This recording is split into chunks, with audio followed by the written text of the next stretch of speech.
Hey everyone, welcome back to the channel. I want to give you a little bit of an update here on my 1967 Chrysler 300 with a 440 big block engine in it. So I purchased this car about a week ago, a little over a week ago now, and I've just been trying to wrench on it myself and restore it a little bit before I actually take it to the mechanic to get the big stuff done, carb rebuild, engine looked over, the stuff that I just don't know how to do. And I just want to give a little update of where I'm at right now with the vehicle. So as you can see here, I finally started the paint correction process, or what I could do with the paint correction process. So today, and don't worry about these will eventually get fixed, all these nicks and areas where the paint just essentially wore off.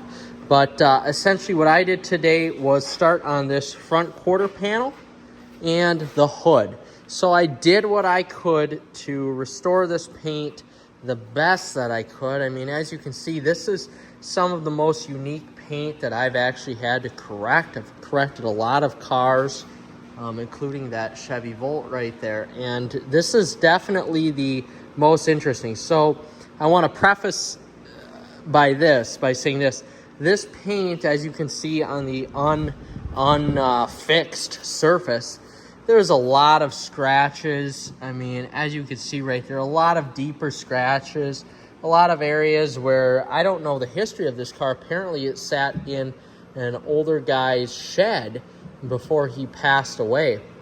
But I think this is a repaint job on here. You can see there's some paint staining going on. You know, a lot of areas where there's scratches, nicks, stuff like that, rubbing, you know, just areas that I simply can't fix with the tools that I have. But it does look a heck of a lot better. Even in the light, you can see that, yeah, some of these deep scratches, which there are a lot of them, I'm thinking this car sat in a shed and there was boxes on it or whatever, you know, just stuff on there. So there's some deeper scratches in here, but the corrected version of this paint looks a lot better than the uncorrected version. Now, one thing when I was correcting it that I noticed was that the clear coat on here seems to be very soft. So this is a way softer clear coat than what's on a modern vehicle. It just even by the feel of it, this almost has like a wrap feel to it, although it's not a wrap, but it almost feels like it's got a wrap on it, although it doesn't. And prime example here of corrected and non-corrected is, which hopefully the iPhone can pick it up, is left and right.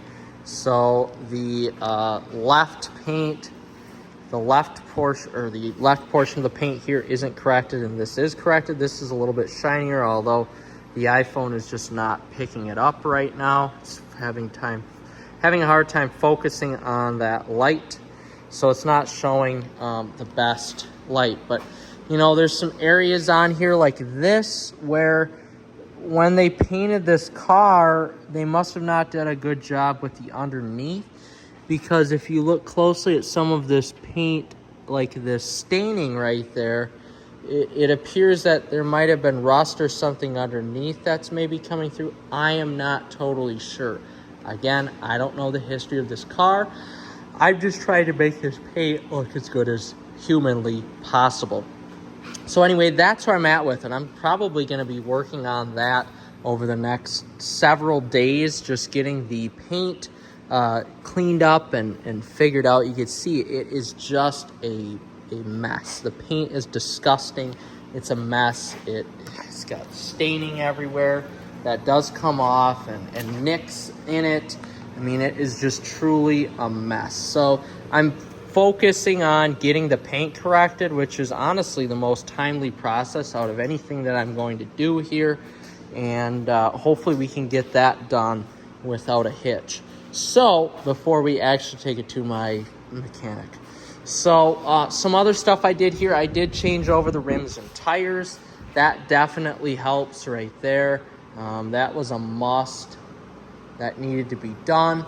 I did change out the internals on the left drum brake, and I did change out the drum brake itself on the left side and the right side.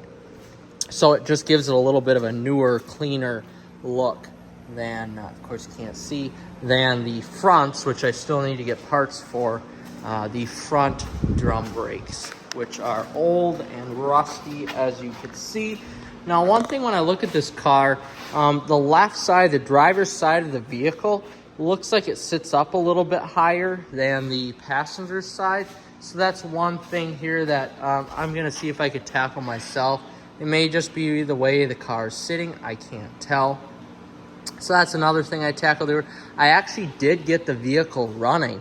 So if we take a look at the actual 440 engine here, what I did was replace all of the fuel line that I could just to get the vehicle started. Replace the fuel filter, the fuel pump, blew out all of the lines that I could, and essentially put everything new.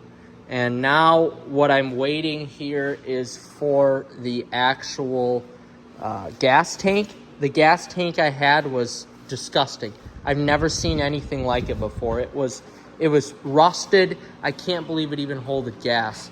It was completely rusted.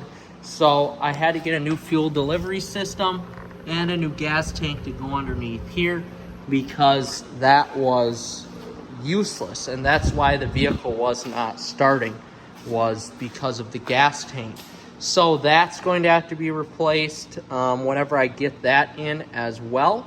A carb rebuild is coming. I would eventually love to get this engine bay cleaned up, although that's probably not going to be done this year. This is a working project, and I only want to put so much money into it every year because not everybody has the unlimited money.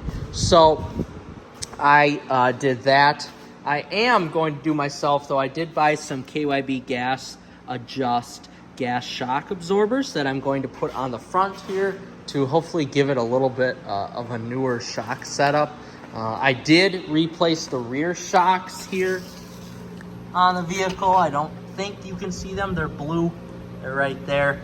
Those are just the OEM Monroe shocks for the back, but I wanted the fronts to be KYBs. So I did that. I also replaced the starter on it. As you can see, I've got the old core in there. I did get some new LED lights for all the lighting, exterior lighting elements here that I need to replace. That was actually pretty expensive. And finally, I did a pretty thorough interior detail on the vehicle. So glass, sides, I still need to work on getting some of that tape residue off, which I will eventually do here. I have these in here just because I wanted everything to stay glued down. And like I said, I did do an interior detail, which it looks pretty dang nice now, I do have to say myself. The interior is pretty much finished to the best of my ability. Before, I get, basically what I want to get at is make sure that door stays open. And then I want to get in here where it looks like there's leaves or stuff, kind of where the speaker area is. I'm not totally sure. This is old and faded, but I would really like to get some of that stuff out, although I'll talk to my buddy and see if that is at all possible. And in the future, of course, here we're going to get new door sills too. Those door sills look like absolute junk, and they need to be replaced. But that's essentially what I've done with this 300 so far. Well, it doesn't seem like a lot. I've basically been working on it and wrenching on it here for essentially the last, week and a half. Well, it's 9 days, 8 days pretty much. I've done at least something with it. I've spent probably 40 hours on this vehicle so far, I would say, in the last 8 days. So I've spent quite a fair amount of time with it, and I'm really hoping that it pays off and everything's good.